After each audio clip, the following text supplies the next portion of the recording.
Tidak ada itu yang namanya bantuan sosial beras dari Bulog dikasih gambar-gambar 02. Itu tidak ada. Atau paslon Prabowo Gibran dari kami tidak pernah melakukan dan dari Bulog pun tidak pernah melakukan. Itu hanya rekayasa sosial media. Dan sudah dibantah oleh kepala Bulognya Dan juga. sudah dibantah oleh kepala Bulog. Ya namanya kampanye pasti ada gesekan-gesekan dikit di masyarakat. Kalau kami sebagai TKN ditanya baiknya bagaimana? Baiknya kami menyarankan supaya Pak Jokowi tidak kampanye. Tapi lagi-lagi adalah itu haknya beliau. Karena beliau sebagai individu, sebagai warga negara juga mempunyai hak untuk berkampanye.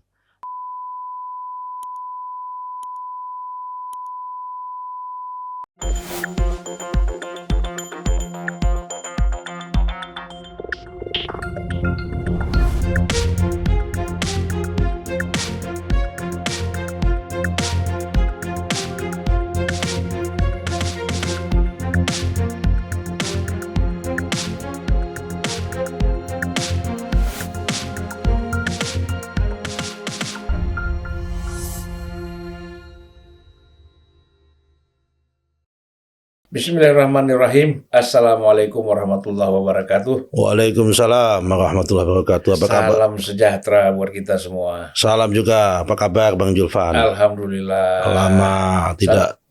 Lama tidak bersua. Iya, kan kita lihat kesibukannya Gus Nusron ini luar biasa. Iya, lagi tugas. Sekretaris TKN. Iya. Waduh, luar biasa. Tiap hari harus menjawab persoalan-persoalan yang muncul di permukaan ya. Saya nonton terus ya. Siap. Jadi ya itu memang sudah tugas dan tanggung jawab. Tugas dan tanggung jawab yang harus kita lalui. Ya. Nah, ini kan sekarang pasti sudah diantisipasi lah ya, oleh TKN, oleh tim besar dan tim kecilnya 02. Iya. Serangan-serangan bertubi-tubi kan dari berbagai macam ya. Kecurigaan-kecurigaan muncul. Ya. Nah, jadi sekarang ini kan seolah-olah kita bicara bansos nih. Kita berangkat dari sini. Oke. Jadi bansos ini dianggap oleh banyak pihak, ya nggak banyak juga sih, beberapa lah ya, dianggap bahwa ini dalam rangka untuk mendongkrak atau mendukung Capres 02, Mas Prabowo. Walaupun kita tahu ini program yang berkelanjutan sejak lama ya. Nah, tapi mungkin pasti bisa dijelaskan oleh Gus Nusron ini. Baik, saya mulai dari yang hulunya dulu. Penetapan jadwal pemilu itu sudah 2 tahun atau 1,5 tahun yang lalu. Ya. Maka ketemulah tanggal 14 Februari tahun 2024. Itu sudah keputusan 2 tahun yang lalu. Pada saat tanggal itu diputuskan, tidak ada manusia di Indonesia yang memperkirakan bakal ada El Nino. Karena El Nino ini fenomena dunia. Nah, kemudian pada tahun 2023 terjadi El Nino. Nah, ketika terjadi El Nino, maka semua petani di Indonesia produktivitasnya menurun karena dampak air. Sehingga beras, produksi beras minus 3 juta beras ya, gabah ya, bukan beras. Sehingga terpaksa Indonesia pada tahun ini setelah 10 tahun terakhir tidak pernah impor beras, terpaksa harus impor beras 1,1 juta ton. Ini kenapa? Karena memang produktivitasnya menurun. Nah, ketika ada El Nino ini dan ketika para petani ini mengalami produktivitas menurun, pasti terjadi shock pendapatan petani menurun. Nah, kapan itu shock pendapatan petani menurun? Pendapatan petani menurun itu adalah di akhir MT1 atau MT3 dan selama proses MT1 ketika belum terjadi panen. Nah, MT1 itu atau masa tanam 1 pertama kali itu terjadi di bulan apa? Biasanya adalah November, Desember, Januari, Kemudian pertengahan Februari atau akhir Februari atau awal Maret itu mulai panen raya. Jadi kalau judulnya adalah bantuan atau bansos pangan atau beras untuk korban petani yang kena dampak El Nino, maka memang baginya ya harus bulan November, bulan Desember, bulan Januari, dan di bulan Februari. Sampai Maret ya? Kalau Maret menurut saya jangan. Kenapa jangan? Karena Maret itu pasti panen raya. Kalau kemudian ini digelontor pasti malah terjadi inflasi. Iya, iya. Dan kasihan juga sama petani yang sedang panen. Ini analisis saya. Kalau toh mau membagi nanti di bulan Mei atau Juni, ketika MT2 menuju panen kedua. Nah, kemudian kita pahami dulu, Bang Julvan, karakter petani kita lahan kan sesuai dengan lahan. Iya, iya. Kalau MT1 dipastikan semua petani itu tanaman adalah padi. MT1. MT2 mulai beda-beda. Kalau yang lahan teknis pasti masih padi. Kalau lahan yang semi teknis bisa masih padi. Tapi yang lahan non teknis sama sekali yang tak ada hujan pasti nggak berani. Sudah konversi kepada palawija. Entah jagung, entah kedelai, entah kacang, atau entah semangka atau buah-buahan dan sebagainya. Nah kalau MT3 mulai mengecil lagi. Yang padi yang bisa padi itu hanya yang lahan teknis. Yang semi teknis sama non teknis sudah pasti itu palawija. Jadi ya kan MT3 itu biasanya di bulan Agustus, September, Oktober, atau Juli, Agustus, September, Oktober. Stok beras pasti menipis. Petani kecil yang pasti udah gak punya stok beras. Kenapa? Apalagi yang lahannya itu semi teknis maupun non teknis. Sehingga pada masa bulan Oktober, November, Desember, Januari ini memang itulah saat mereka membutuhkan bantuan. Menjadi aneh kalau bantuannya itu diberikan pada satu bulan Maret, April, Mei, di saatnya panen raya. Stok melimpah, itu menjadi aneh. Karena itu sebetulnya kalau ada politisasi tentang masalah bansos, kenapa diberikan pada bulan-bulan ini menjelang ini adalah sesuatu yang tidak memahami kondisi masyarakat. Pertama, jadwal itu ditentukan 2 tahun yang lalu. Tidak ada yang tahu bahkan akan terjadi El Nino. Kecuali kalau mereka tidak setuju bahwa akan ada bansos untuk pangan untuk El Nino. Pada persoalannya adalah semua bansos ini kan keputusan politik. Karena Pak Julvan kan pernah di DPR. Tidak ada satu pihak pun proses program pemerintah atau anggaran pemerintah yang tidak melibatkan keputusan politik, yaitu antara DPR dengan pemerintah. Karena hak budget itu adalah hak daripada DPR. Nah pertanyaannya adalah DPR maupun pemerintah kenapa kan sudah setuju bahwa harus ada bantuan pangan akibat korban El Nino sebagai bantalan sosial atau social security system, social security system atau bantalan sosial atau sistem keamanan sosial dalam rangka untuk menanggulangi kaum yang terdampak ini supaya dia bisa menjadi tetap stabil. Berarti ini program stabilisasi. Nah kalau itu kemudian dipersoalkan, ya persoalkan dengan teman-teman DPR dan hampir semua paslon ini kan juga mempunyai ikut terlibat mengambil keputusan semua di dalam bansos itu. Makanya kalau kita lihat kan tidak ada komentar tentang bansos ini berkaitan dengan persoalan politik atau pilpres dari dari partai yang pendukung para calon ini kan nggak ada. Ini kan hanya dari luar kan. Sosmed. Kalau dari partai-partai ini kan tidak ada karena mereka sudah tahu bahwa mereka sudah putuskan bersama ya. Iya betul. Ini sosmed. Kenapa kok ada ini seakan-akan ini ada politisasi dari ini.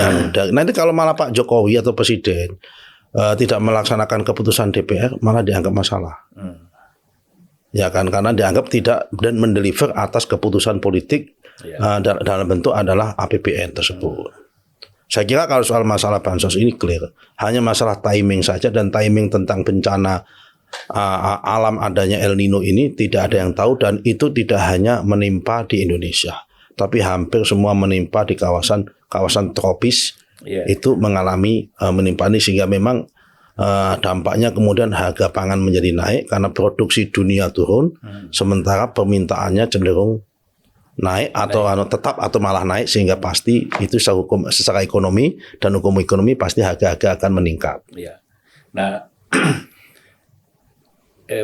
ini kan kalau soal bansos ini kan sebenarnya tidak perlu sensitif ya, karena sudah clear Harusnya. Artinya ya kita bisa nggak?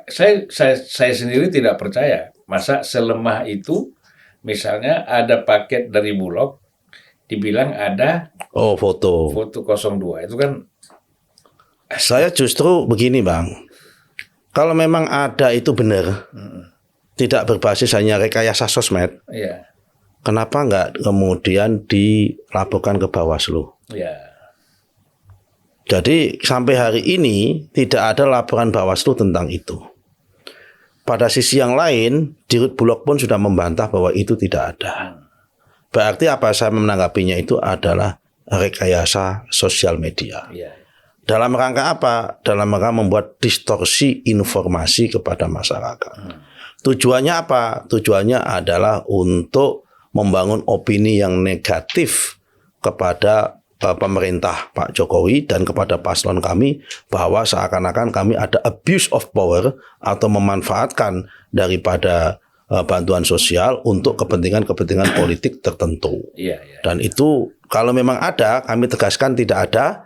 Dan kalau memang ada, silahkan laporkan ke Bawaslu. Kami siap menerima sanksi apapun yang diputuskan oleh Bawaslu kalau memang itu ada.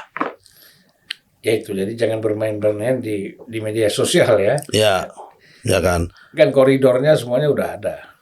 Koridornya ada, makanya sebetulnya dalam kesempatan yang baik ini kami ingin mengimbau kepada masyarakat supaya jangan terlalu percaya 100% sama sosial media, karena apalagi dari sumber-sumber yang tidak jelas.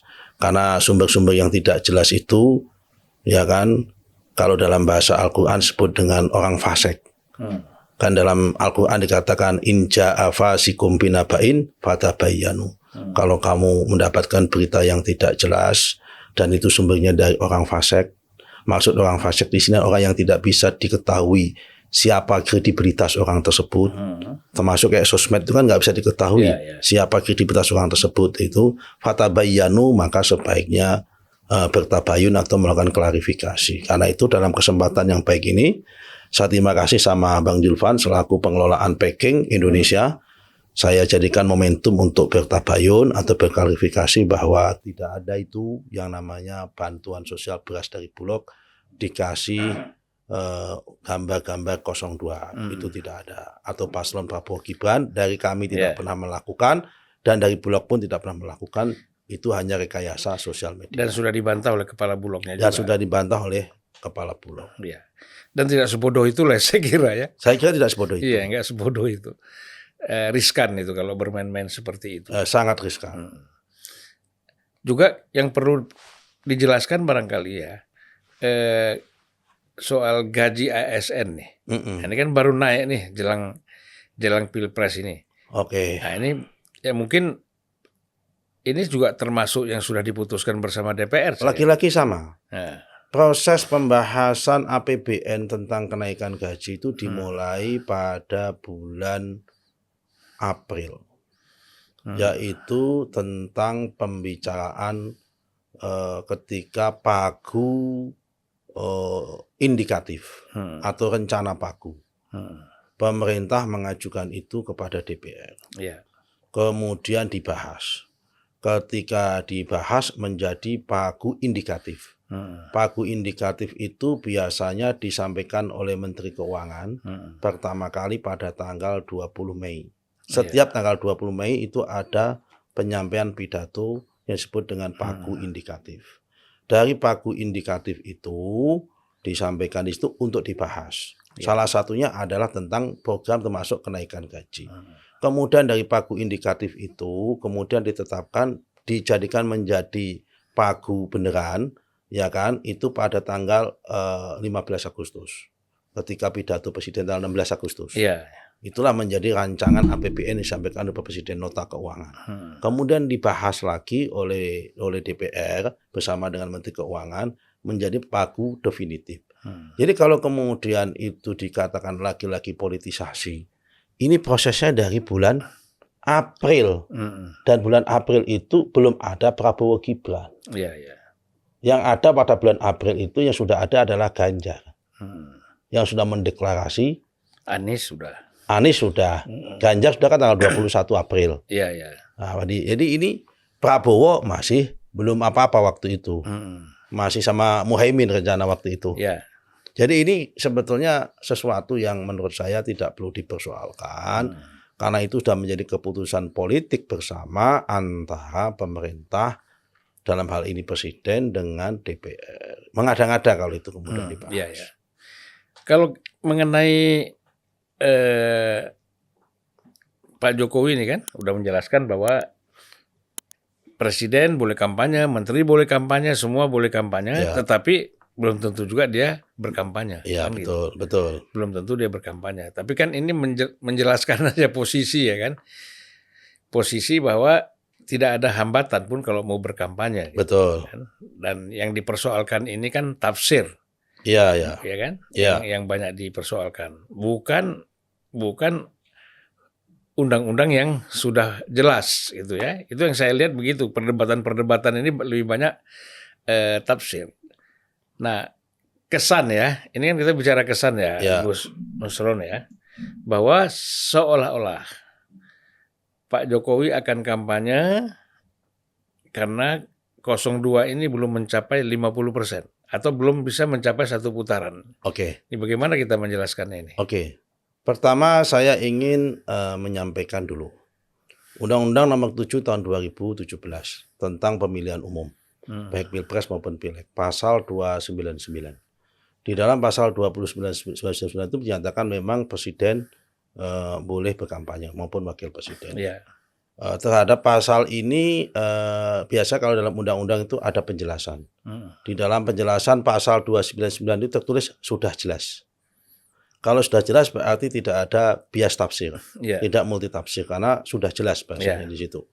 Nah, oleh tim sebelah, saya sebut saja nama di sini Bang Todung Mulya Lubis, mengatakan bahwa pasal tersebut dimaknai bahwa kalau Presiden dan Wakil Presiden itu maju lagi. Dan di situ tidak ada keterangan, padahal kejelasannya sudah jelas. Berarti apa yang disampaikan oleh Pak Todung Mulya adalah pendapat pribadi Pak Todung, bukan pendapat undang-undang. Kalau undang-undang kita mengacu pada yang sudah tertulis saja. Nah, karena itu kalau dikatakan Pak Jokowi kampanye karena dianggap panik, karena surveinya belum mencapai satu putaran dan sebagainya, saya kira itu tidak. Kenapa? Karena Pak Jokowi itu hanya menyampaikan hak. Ketika orang menyampaikan hak itu tidak ada kaitan dengan masalah survei, tidak ada kaitan dengan masalah kepanikan, nggak ada. Memang ini hanya menyampaikan boleh dan tidak bolehnya.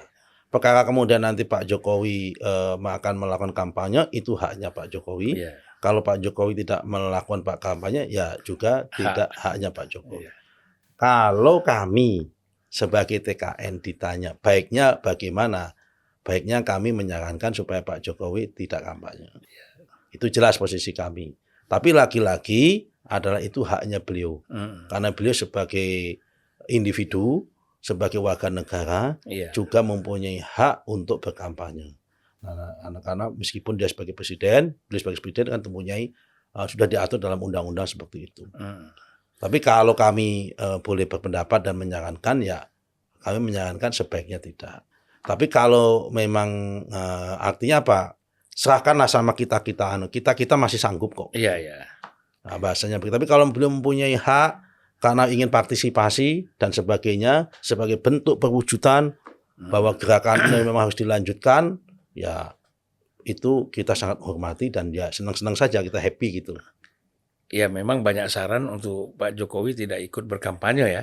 Itu lebih positif. Lebih positif. Itu. Jadi persoalannya kan sekarang sudah ada lembaga survei yang mengatakan di atas 50%.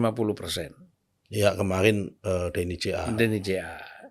Lah yang lain mungkin nanti akan mempublish lagi, akan kira-kira mirip lah ya, 50 sekian. Walaupun sekarang kan masih 48 ya. Ya. 48,5, ada yang 47. Ya. Tapi kan saya kira nanti kalau kita lihat trennya ya, artinya kan semakin jelas arahnya Pak Jokowi itu ke 02 tanpa perlu kampanye kan. Iya. Nah, kalau soliditas partai aman ya, polisi ya? Soliditas partai solid. Sangat solid, semua berpartisipasi. Kalau kita lihat dari survei tersebut, kan ada kecenderungan pemilih partai itu larinya kemana. Hampir semua data-data mengatakan untuk Gerindra paling bagus itu di atas 90%. Jadi pemilih Gerindra automatically memilih Pak Prabowo itu di atas 90%. Golkar masih di bawah 80% tapi sudah di atas 75%. Kemudian PAN sudah mendekati 70%. Kemudian Demokrat sudah mendekati 70%. Sehingga menurut saya ini sesuatu yang luar biasa kesoliditasannya dibandingkan dengan waktu pemilu-pemilu sebelumnya. Saya menjadi tim ini kan sudah 2-3 kali pilpres. Pada tahun 2014 pemilih PKB saja, pemilih PKB yang memilih Pak Jokowi itu nggak nyampe 60%, hanya 55%. Nah kemudian pemilih Golkar yang memilih Pak Prabowo waktu itu hanya 52%, 48%-nya ikut Pak JK pada waktu itu. Sehingga kalau angka hari ini sudah mendekati 80%, kemudian hampir semua partai nyampe pada level 70%, saya kira ini bukti bahwa soliditas partai itu terukur. Tidak merasa dirugikan. Tidak merasa dirugikan dengan keputusan politik. Jadi memang kita lihat kan, kalau kita lihat Pak SBY ya, kemudian hampir semua pimpinan-pimpinan partai ini happy ya. Happy. Malah di beberapa daerah tertentu ya, terutama Golkar ya, kami merasa mendapatkan kotel efek. Terutama di Jawa Tengah. Di Jawa Tengah itu kan memang pemilih Golkar, yang bukan pemilih PDIP itu kan mengkristal. Mengkristal ke Prabowo. Sebagian kecil yang ke Mas Anies. Sehingga tinggal pilihannya adalah Prabowo-nya ini dia ke Gerindra atau ke Golkar. Nah, dari survei internal kami, suara Golkar itu di Jawa Tengah naik. Naiknya karena ini. Ada dua. Ada pengaruhnya Pak Jokowi, ada pengaruhnya Pak Prabowo juga di situ. Ya, jadi sebenarnya nggak ada masalah ya. Dan tinggal kan kita lihat ini sisa-sisa waktu ini, ya tentulah manuver-manuver juga ya, intrik-intrik dan segala macam langkah politik dilakukan oleh lawan politik. Nah kita kan melihat kemarin ada gerakan, apa istilahnya itu, 4 jari ya. Itu seolah-olah untuk menolak 02 kan? Ya kalau saya malah memaknainya positif. Salam 4 jari itu kan Golkar. Jadi bukan kemudian menolak 02 itu karena salam 4 jari kan Golkar, dan Golkar itu kan pendukung pendukung Pak Prabowo ya sudah. Dan kemudian kalau 4 salam 4 jari 4 dibagi 2 kan 2 juga. Benar. Jadi ya kita maknai positif aja, salam 4 jari berarti Golkar. Pilihannya Golkar adalah nomor 2. Partainya nomor 4, kemudian pilihannya nomor 2 pilpresnya, sehingga 4 dibagi 2 juga 2 juga kan gitu. Terus langkah-langkah apa nih Gus yang dilakukan untuk mencapai untuk mendekati tanggal 14 ini? Gini Bang, kita masih ada dua momentum. Momentum ini kan waktu masih 2 minggu. Momentum pertama adalah debat tanggal 4 Februari nanti. Nah, dalam debat debat terakhir ini itu adalah sarana untuk meyakinkan publik. Tapi pada debat ini juga harus ditampilkan bagaimana political show yang baik.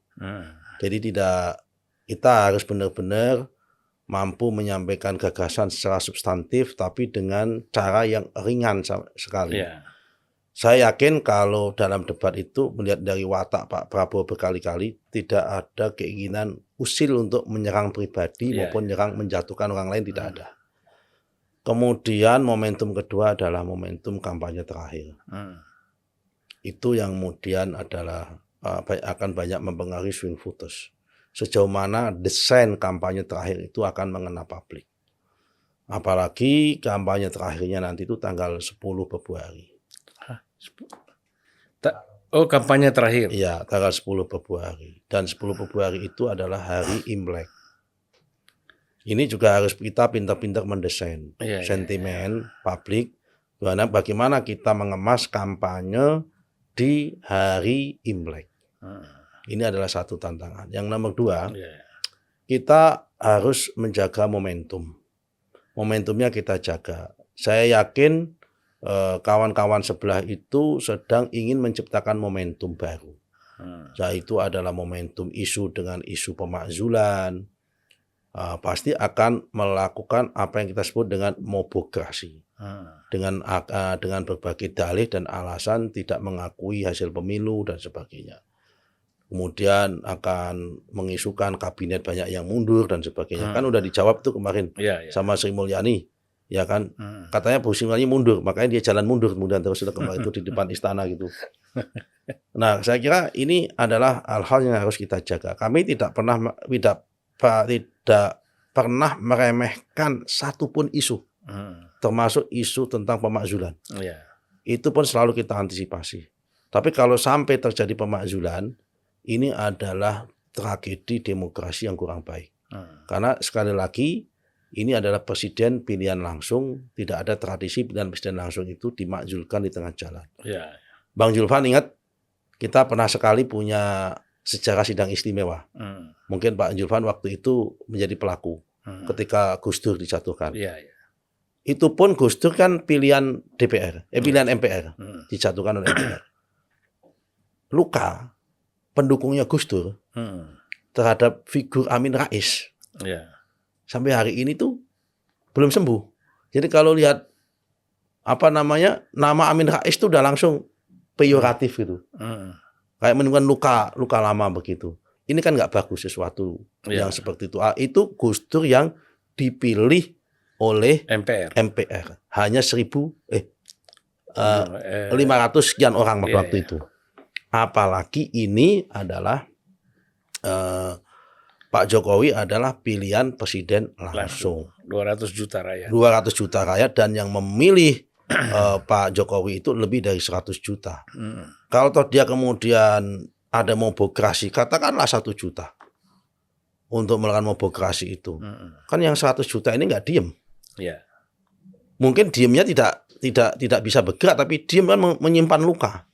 Dan itu saya kira tradisi yang tidak baik dan itu akan mengganggu proses demokrasi, demokratisasi. Ingat ya, kita ini demokrasi kita makin hari makin mengalami maturity.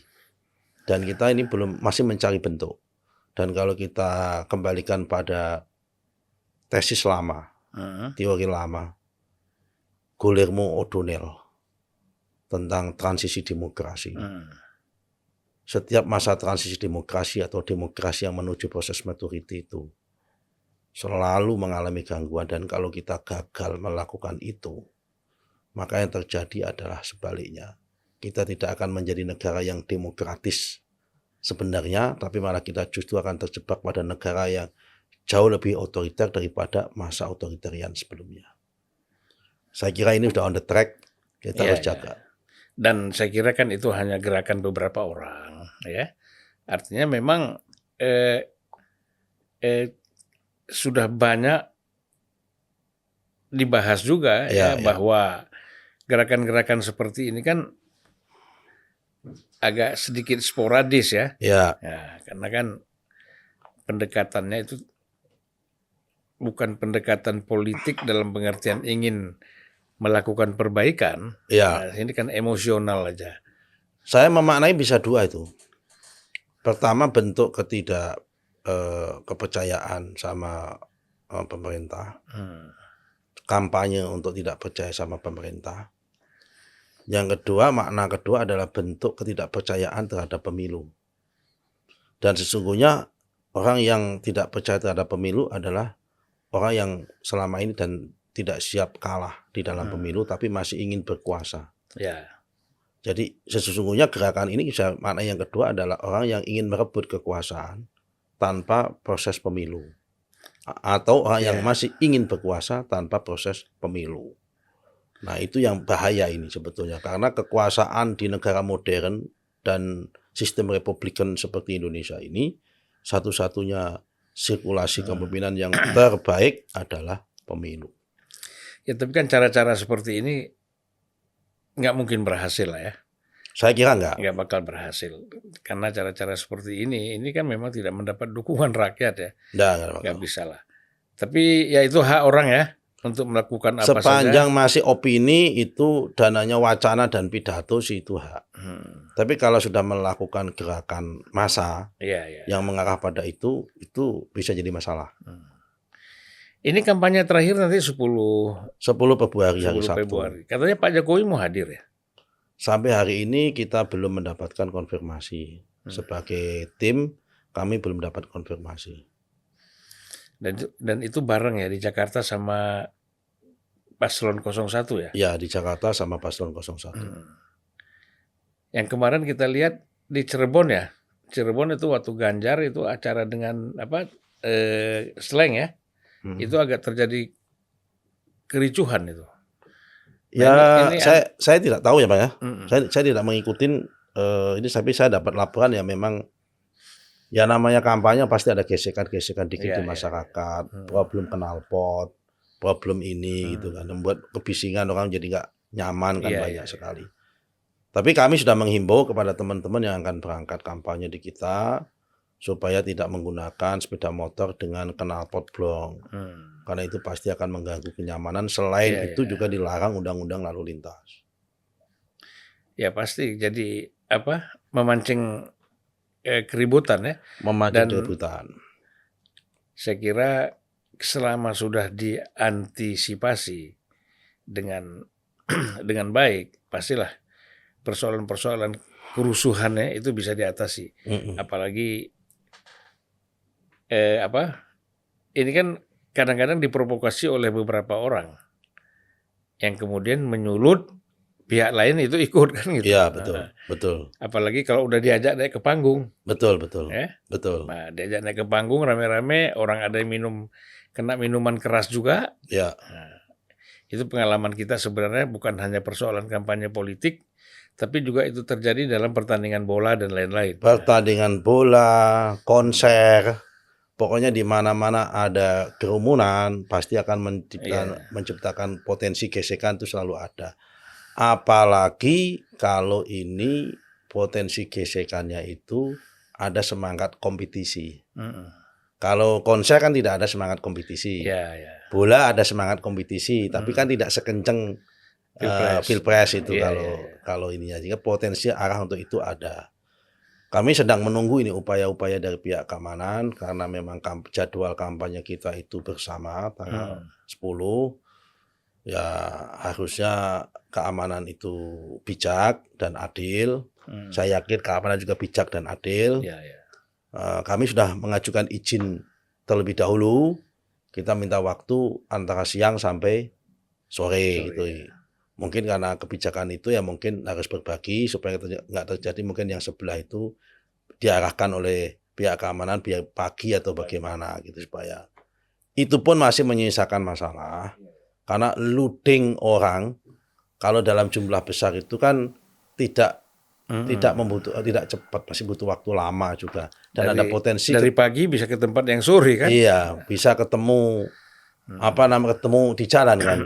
Yang repot itu nanti kalau ada orang yang sama, ya kan niatnya nonton konser misal, habis nonton pagi nonton yang sore kan bisa jadi juga gitu. Iya, betul.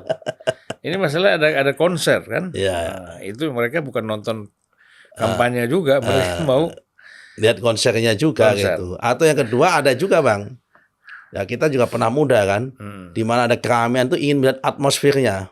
Atmosfer di sana kayak apa, di sini kayak apa, datang dua-duanya kan lihat atmosfernya gitu. Jadi menjelang debat ini, ya, nampaknya dari 02 atau Mas Prabowo ini lebih berpikir untuk arah rekonsiliasi ya. Gini, debat kedua ini kan isunya tentang satu pendidikan, kedua kesehatan, ketiga tentang sosial, keempat tenaga kerja, kelima masalah IT, informasi teknologi.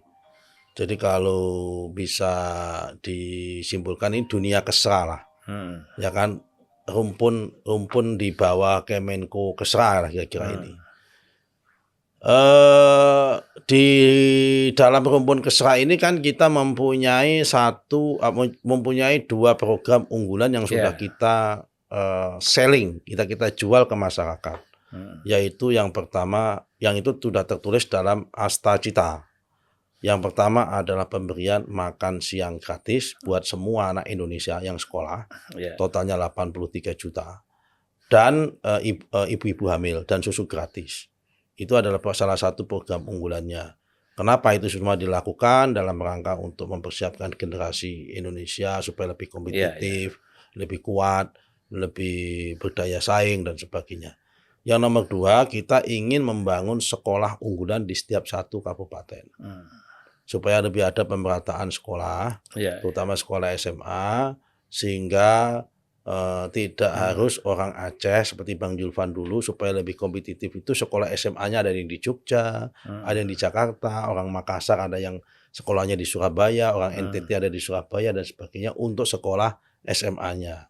Kalau untuk kuliah kan memang itu pilihan, tapi diharapkan kalau bisa ke depan itu untuk sekolah SMA-nya itu biar dia di setiap kabupaten itu ada sekolah unggulan yang bagus gitu. Itu salah satu programnya, di samping ingin membangun rumah sakit rujukan. Karena ini adalah isu-isu yang sangat human kan, masalah-masalah isu kesehatan ini. Ada kejutan nggak kira-kira dari Mas Prabowo nanti, apa yang kira ingin disampaikan? Saya kira kalau Pak Prabowo itu sulit ya membuat kejutan. Kenapa? Karena kan Pak Prabowo ini kan sudah debat 4 kali. Tahun 2009 sudah pernah debat.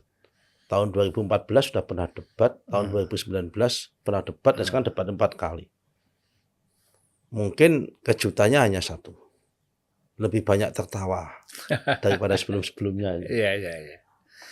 Ya memang harus dibawa tertawa. Gitu. Kenapa kita mesti... gitu. Karena masalahnya udah jelas kan? Sudah jelas tadi masalahnya. Kan bicara Kesra, bicara semuanya udah jelas. Tinggal sekarang mengimplementasikannya seperti apa. Saya kira itu aja yang perlu dipikirkan. Betul. Nah, suka tidak suka ya Bang Julvan? Dari 6 orang ini, 3 paslon 6 orang ini, bintang pemilu kita kali ini Samsul. Suka tidak suka? Iya.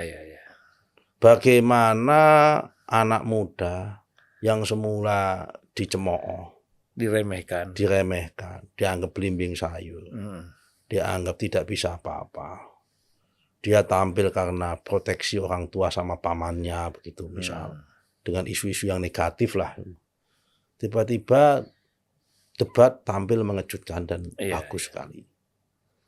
2 kali debatnya menurut saya secara konten exactly itu menurut saya ini lepas dari gimmick ya. Soal gimmick itu relatif, banyak tafsir soal gimmicknya, tapi kontennya sangat menguasai.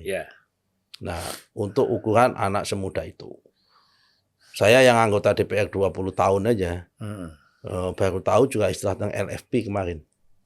Lithium ferrophosphate itu. Kalau itu bisa menjadi substitusi nikel, meskipun kandungannya agak lebih rendah. Tapi ini bagi saya ini menarik. Bintangnya adalah Samsul. Dan ini sayang usia saya sudah 50 tahun. Saya lebih tua 14 tahun.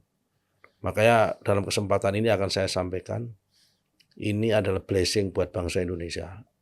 Anak muda Indonesia itu, siapapun dia, hanya saja ini Mas Gibran kebetulan anak Pak Jokowi. Kami tidak mencoba untuk tidak melihat karena dia anaknya Pak Jokowi. Tapi siapapun anak muda Indonesia itu, selama dikasih kesempatan, tidak boleh kita remehkan. Dan ternyata bisa dan mungkin lebih baik daripada generasi kita. Mungkin ya memang susunya lebih baik daripada zaman kita. Asupannya lebih baik daripada zaman kita mungkin. Harus diakui. Iya. Ya kan, penguasaannya. Usia 36 tahun udah bisa memimpin wali kota. Kotanya rapi, saya lihat. Lepas dari persoalan bahwa dia anaknya Pak Jokowi, banyak sekali anak-anak presiden pada masa sebelumnya di usia segitu belum pernah jadi wali kota. Atau minimal nggak berani, atau dalam tanda petik menikmati hidup. Tapi ini anak tidak ada cita-cita menikmati hidup, tapi sudah mengabdikan diri untuk kepentingan bersama. Ini lagi-lagi adalah pelajaran buat kita semua, buat bangsa Indonesia, bahwa anak muda itu kalau dikasih kesempatan memang bisa.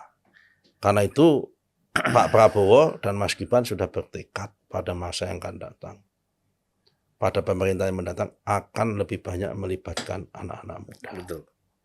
Dan sekarang kan bupati wali kota banyak sekali tuh di bawah. Banyak sekali. Di bawah 40 kan? Banyak sekali. Nah itu mungkin bisa bisa di engagement. Untuk menjadi pemimpin ke depan. Semakin banyak calon pemimpin kan semakin bagus. Semakin bagus. Iya kan? Kita makin banyak alternatif. Iya. Soal nanti yang terpilih siapa itu persoalan lain gitu ya. Nah jadi kita minta closing statement dari Gus Nusron. Baik, saya terima kasih pada Pak Julvan. Ini kesempatan yang baik. Pemilu sebentar lagi, tinggal beberapa hari lagi kita harus memberikan kasih suara. Tanggal 14 Februari adalah hari kasih suara. Kalau yang lain menganggap itu hari kasih cinta, maka kami mengharapkan tanggal 14 Februari sebagai hari kasih suara. Gunakan hak pilih kita secara objektif, secara adil, secara jujur. Mari kita bersama-sama sukseskan pemilu ini dengan lancar, dengan damai. Dan kami berdoa dan mohon doa restu semoga pemilu kali ini pada tanggal 14 Februari itu cukup sekali dilaksanakan satu putaran saja. Sudah bisa melahirkan pemimpin, yaitu Pak Prabowo dan Mas Gibran bisa menang menjadi Presiden Republik Indonesia. Dan itu kalau terjadi, alhamdulillah negara bisa hemat sebanyak 27 triliun, 17 triliun untuk biaya KPU, dan 10 triliun untuk biaya keamanan. Mari kita lakukan bersama-sama. Dan yang kedua, kalau pemilu bisa satu putaran, karena pada bulan depan kita sudah memasuki bulan puasa. Dan kalau kita bulan puasa, kita supaya beribadah puasa secara khusyuk, tidak ada gangguan sosmed copras-capres, sehingga kita bisa puasa dengan tenang, dengan khusyuk, munajat sama Allah, sholat tahajud, sholat tarawih, qiyamul lail, dan baca Al-Quran dengan tenang, tidak terganggu dengan suasana copras-capres. Saya kira itu, terima kasih. Saya mengucapkan terima kasih sekali. Mari kita gunakan hak pilih kita untuk memberikan kesempatan kepada anak bangsa, terutama anak-anak muda Indonesia. Assalamualaikum warahmatullahi wabarakatuh. Waalaikumsalam warahmatullahi wabarakatuh.